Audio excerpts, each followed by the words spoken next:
Welcome in to the next installment of the DNVR Avalanche Season Preview. Nathan Rudolph and AJ Hafley here, this time to talk about, I guess tangentially, Joe Sakic's wizardry once again, as the Avs had two major additions this offseason coming into 2021 in Brandon Saad and Devon Toews. We'll get to your bay in a minute, AJ. Let's start with Saad, okay? Saad coming in to round out an Avalanche top six that is just looking beastly, in my opinion. Yeah, when you look around the NHL's top sixes, normally there's a dramatic fall off at some point, right?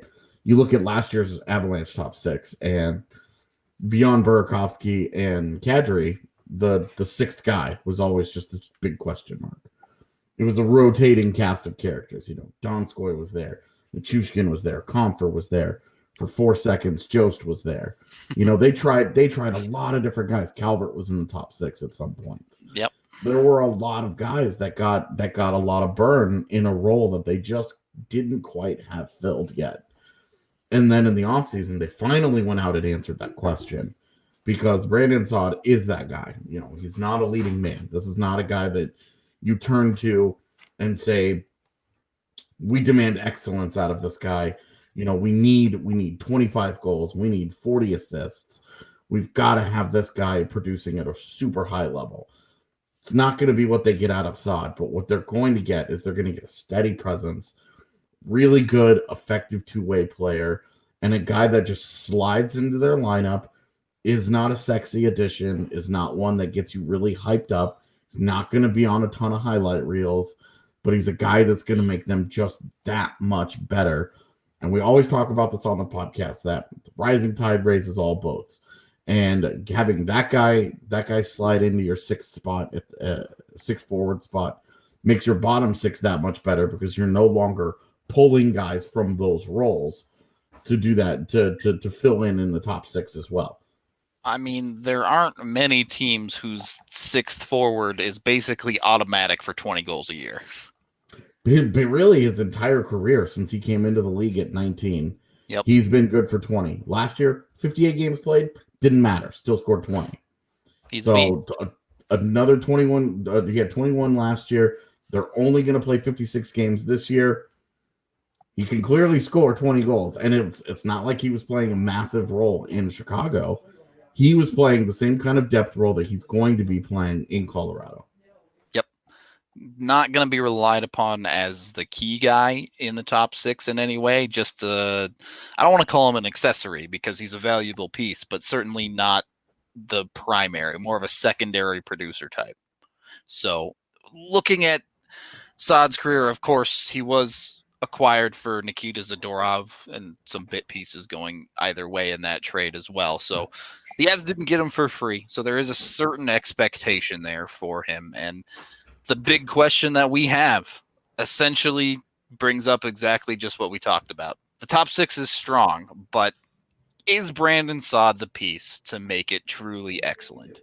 Yeah, I mean, the top six was already pretty good. It basically just rounds it out and makes it among the league's best forward course. Yep. There are some fantastic top sixes in the NHL. When you look around, you've got the Winnipeg and Florida are two really good ones. You look even Chicago when they're healthy, where he just came from. He was part of a really good forward core there. Now he comes into Colorado, and Colorado's got the unique ability to have the really, really high end. They've got the MVP caliber player. They've got the complementary players that do a little bit of everything, but they do everything. They've got a wide variety of skills, and now sliding in on the line next to Kadri and Burakovsky, which is where we expect he starts. His two-way ability is going to really fit in wonderfully there, because he can do all that dirty work that every good line needs, and go to the front of the net and just pick up rebounds off of two guys that love to shoot. I want to talk about his two-way ability a little bit more, but I do want to get to his expectations first, because I think they go hand in hand. The expectation here, and I think the key word is consistency. to a top six that you already mentioned the rotating cast that went through it, but forget all of that even. Just the consistency of a player that you can put out on the ice, at least at 5-on-5 at all situations, and be looking just fine. You're perfectly comfortable. This is 100% a guy that can finish a game for you, that you put on the ice next to your best faceoff guy in Kadri, and he's so good in his own zone. He's so good along the boards which is something they lacked last year when Colin Wilson went down. They never really replaced Wilson's ability to win board battles, especially in his own zone. His ability to do that at a high level, Saad's ability to do that at a high level, is going to make it so that they're even tougher to come back against because he can handle the heavy defensive zone where, Kadri's their best faceoff guy. They have that late game situation. He can help them close out games. And that just makes them, that gives them one more guy, one more bullet in the gun, if you will. One more piece of versatility that just makes them so hard to play against. And that's, they were already very, very good.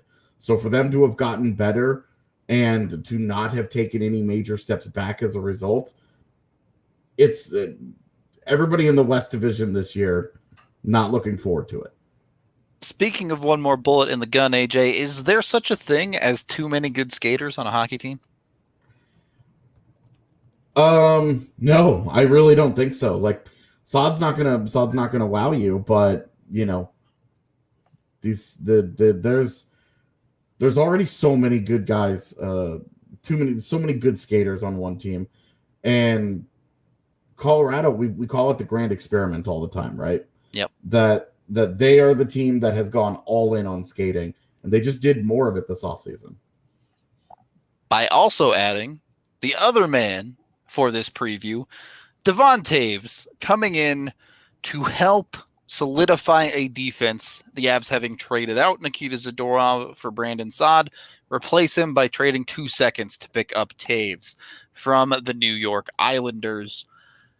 This is a guy who, he's another one of those guys in that weird spot where he's a little bit older, but he's really only been in the league for 2 years. Yeah, honestly, very similar to Ryan Graves. In the AHL for a number of years and just kept getting better Finally broke into the Islanders defense, which has had a number of quality players come through it in the last couple of years. And despite that, he just kept getting more and more minutes. Learning under Barry Trotz, I think that he comes from a place where they ask so much of everyone to buy in fully to a specific system that maybe wasn't the best fit for him. He obviously excelled, so it's not like he was struggling too bad there. He had turned himself into one of the league's most underrated players. And, we pass that label on really easily to guys. Oh, this guy's so underrated. But this was a legitimate, I would say, high-end second pairing type of player where you're not really looking at him as tip-top, but you don't want him on your top, necessarily want him on your top pairing. He kind of got exposed a little bit in the postseason when he was overused some. That's okay. Now you know his ceiling. But you also know he can handle 20 minutes a night in a certain role, and he's very, very good. And he fits Colorado's identity perfectly. Yeah, I mean, look, knowing a player's ceiling is great, but I do want to bring up his stats from last year as well, because this is a guy you're talking about in a Barry Trotz system. They try to win 2-1 every night, and as a defenseman is still able to put up 28 points. That's more points than Ian Cole. That's more points than Ryan Graves. That's more points than Eric Johnson. Arguably, guys at the bottom of the totem pole when it comes to the Avs defense. Now, Toews did play some on the second power play, Toews did play some on the second power play, but his offensive production just as solid as his defensive side. Yeah, and of those 28 points, just 6 of them came on the power play. So it's not like we're looking at a 28-point stat line here that is heavily buoyed by a lot of power play inflation that he won't get in Colorado. We're not sure where he goes in terms of special teams usage in Colorado, but if he does, if they do want to put him on a power play, look, the reality is Cale Makar is going to be on top power play. Sam Girard's got to be in the mix. Taves certainly belongs in the mix. And then you have some kid named Bowen Byram that might get involved with that as well. You have all of that talent on defense that your power play should be excellent when it comes to having all those different types of guys that can run the offense.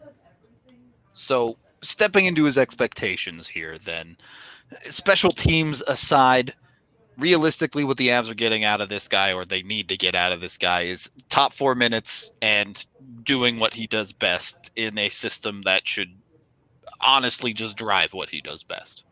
Absolutely. When we talk, we talk about Sam Girard, we talk about zone exits, right? We talk about controlled zone exits, a guy that can skate the puck out. And then when we saw Eric Johnson go down in the postseason last year, you saw Colorado's defense all of a sudden had a little bit of an issue with guys that could move the puck and were mobile. You add Taves to Makar and Girard, and all of a sudden you have the potential for all 3 pairings to not only break out of its own zone with the puck, but to push the pace, to create the kind of transition offense that Colorado was already the best at in the NHL last year. Taves will only add to that.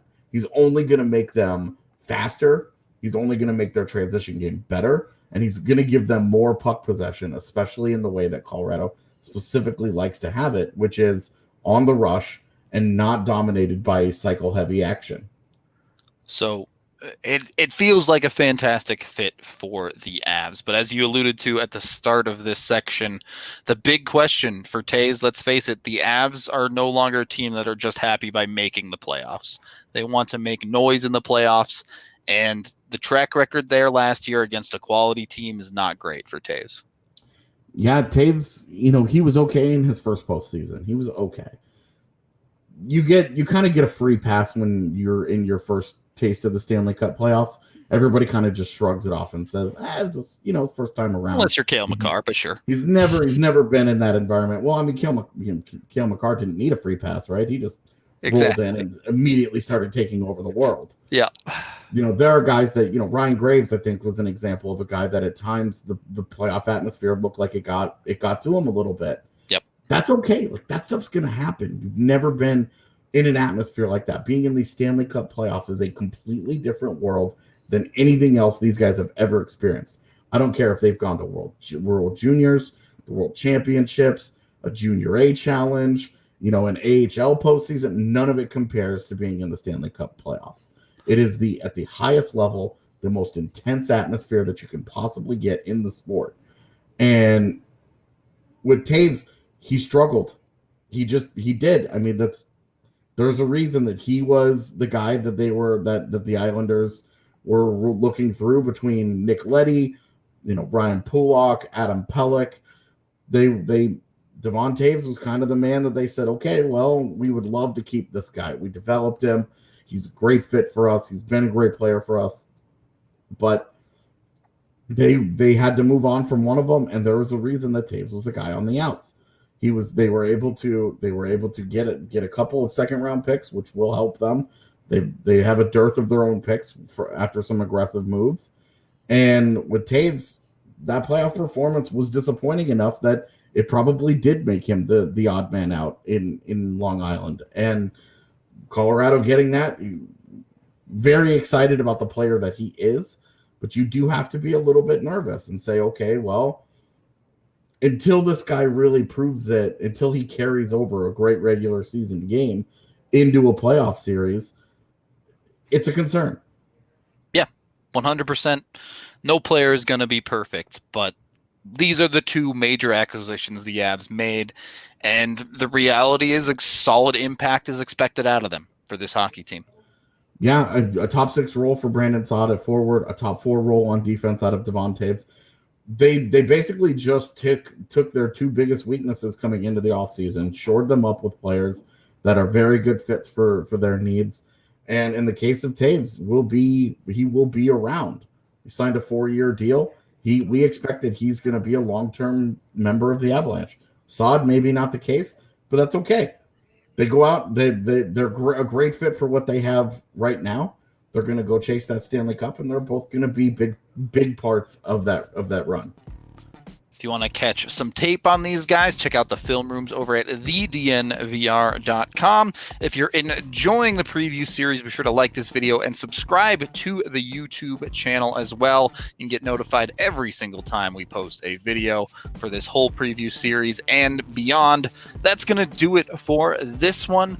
We still have plenty more preview videos coming up as training camp should be starting up, if not already starting when this video posts. So we'll catch you very soon on the next one.